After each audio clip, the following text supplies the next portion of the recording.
नमस्ते साथीहरू, आज हामी कर्णाली प्रदेशको पाठ्यक्रम सिलेबस हेर्नेछौँ। भाग 1 मा लिखित परीक्षा प्रथम र द्वितीय पत्र र भाग 2 मा कम्प्युटर सिप परीक्षण र अन्तर्वार्ता रहेको छ। लिखित परीक्षा अन्तर्गत प्रथम पत्र द्वितीय पत्र रहेको छ, जुन अब्जेक्टिभ नै छ। प्रथम पत्रमा सामान्य ज्ञान सामान्य बौद्धिक परीक्षण रहेको छ। सामान्य ज्ञान 40 वटा प्रश्न र 1 नम्बरको रहेछ, 1 नम्बरको आउने। त्यस्तै सामान्य बौद्धिक परीक्षण 20 वटा प्रश्न 1 नम्बरको आएर 20 नम्बरको हुनेछ। त्यस्तै द्वितीय पत्रमा सार्वजनिक सेवा व्यवस्थापन 25 वटा प्रश्न र 1 नम्बरको हिसाबले आउनेछ। त्यस्तै संवैधानिक व्यवस्था र सेवा सम्बन्धी कानुन चाहिँ 15 वटा प्रश्नहरू 1 नम्बरको हिसाबले 15 नम्बरको हुनेछ। यसरी 100 पूर्णाङ्क पुर्याइएको छ र उत्तीर्णाङ्क 40 रहेको छ। यो सबै के हो त अब्जेक्टिभ वस्तुगत प्रश्न रहेको छ, मल्टिपल चोइसहरू। यसको समय अवधि 1 घण्टा 30 मिनट रहेको छ। त्यस्तै दोस्रो नम्बरमा लिखित परीक्षा द्वितीय चरण, जुन यो विषयगत प्रश्न उत्तर रहेको छ। यसमा प्रथम पत्र र द्वितीय पत्र यसमा पनि रहेको छ। प्रथम पत्र सामान्य ज्ञान खण्ड क रहेको छ। द्वितीय पत्रमा सार्वजनिक सेवा व्यवस्थापन खण्ड ख र द्वितीय पत्रमै संवैधानिक व्यवस्था र सेवा सम्बन्धी कानुन खण्ड ग रहेको छ। सामान्य ज्ञानबाट 4 वटा प्रश्नहरू 5-5 नम्बरको दरले आउनेछ। त्यस्तै 2 वटा प्रश्न चाहिँ 10 नम्बरको दरले आउनेछ। यसरी 40 नम्बर बनाएको छ। त्यस्तै सार्वजनिक सेवा व्यवस्थापनबाट 4 वटा प्रश्नहरू 5-5 नम्बरको अङ्कले र 2 वटा प्रश्नहरू 10 अङ्कको हिसाबले आउनेछ।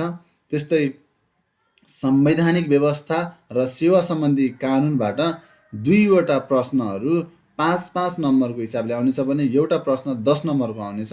यसरी पूर्णाङ्क 100 र उत्तीर्णाङ्क 40 बनाइएको छ। यो परीक्षा प्रणाली विषयगत छोटो र लामो उत्तर रहेको छ। त्यस्तै यसको समयावधि 3 घण्टा रहेको छ।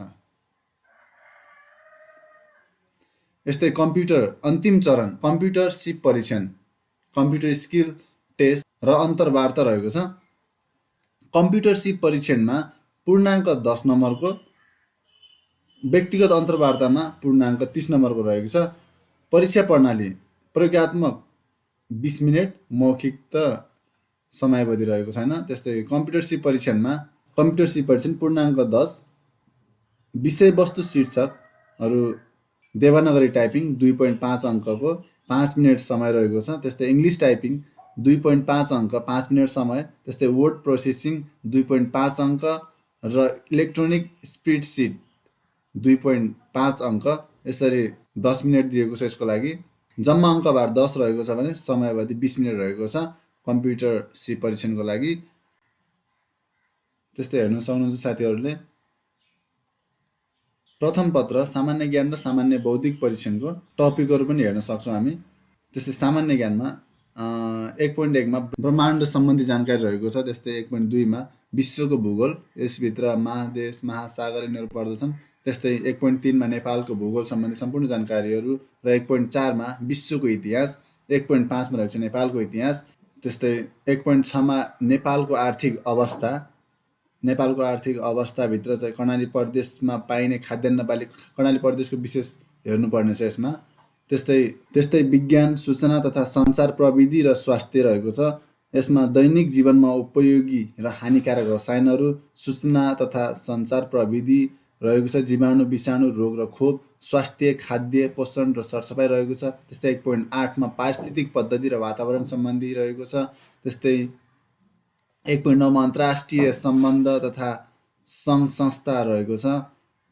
त्यस्तै 1.10 मा राष्ट्रिय र अन्तर्राष्ट्रिय महत्त्वका राजनीतिक, सामाजिक, आर्थिक, वैज्ञानिक, सांस्कृतिक, खेलकुद, पुरस्कार, कला, साहित्य, सङ्गीत लगायत समसामयिक घटना र महत्त्वपूर्ण व्यक्तित्व तथा विचारकहरू सम्बन्धी जानकारीहरू रहेको छ। त्यस्तै सामान्य बौद्धिक परीक्षणको हेर्दा सामान्य बौद्धिक परीक्षण शाब्दिक तार्किक परीक्षण रहेको छ। त्यस्तै अर्को मात्रात्मक तार्किक परीक्षण र अशाब्दिक तार्किक परीक्षण रहेको छ।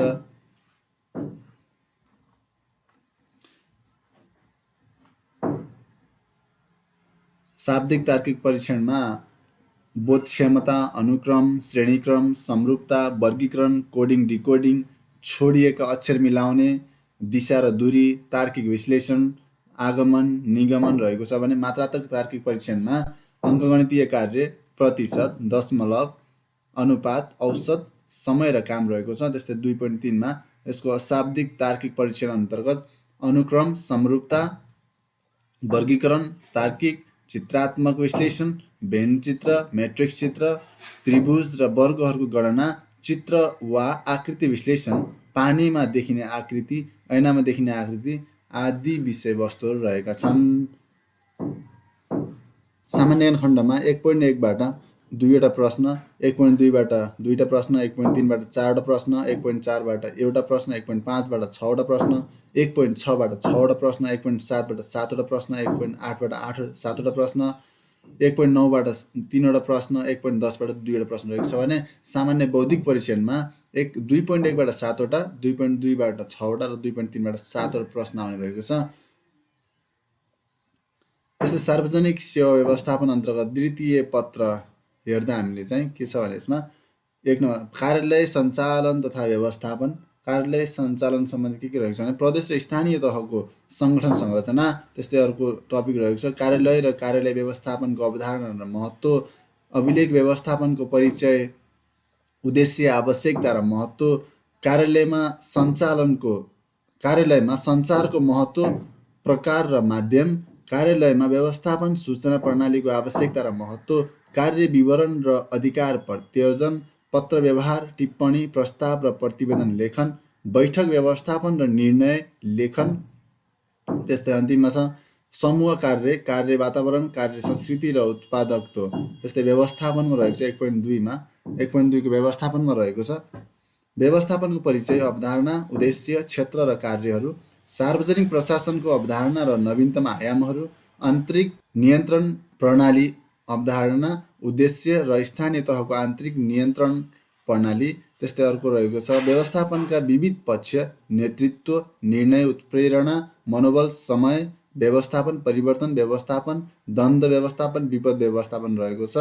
त्यस्तै अर्को सार्वजनिक सेवा प्रवाहमा अर्थ महत्त्व सिद्धान्त र माध्यम सार्वजनिक सेवा प्रवाहका नवीनतम अवधारणा सार्वजनिक सेवा प्रवाहमा सेवा प्रदायकको भूमिका र सेवाग्राहीको अधिकार तथा दायित्वको बारेमा रहेको छ। त्यस्तै 1.3मा रहेको छ सुशासन पारदर्शिता जवाबदेहिता नागरिक बडापत्र गुनासो व्यवस्थापन सार्वजनिक सुनवाई सदाचार र नैतिक शिक्षा।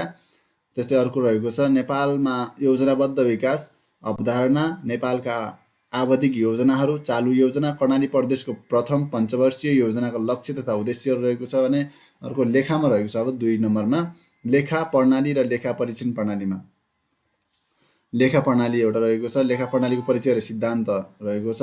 अर्को सरकारी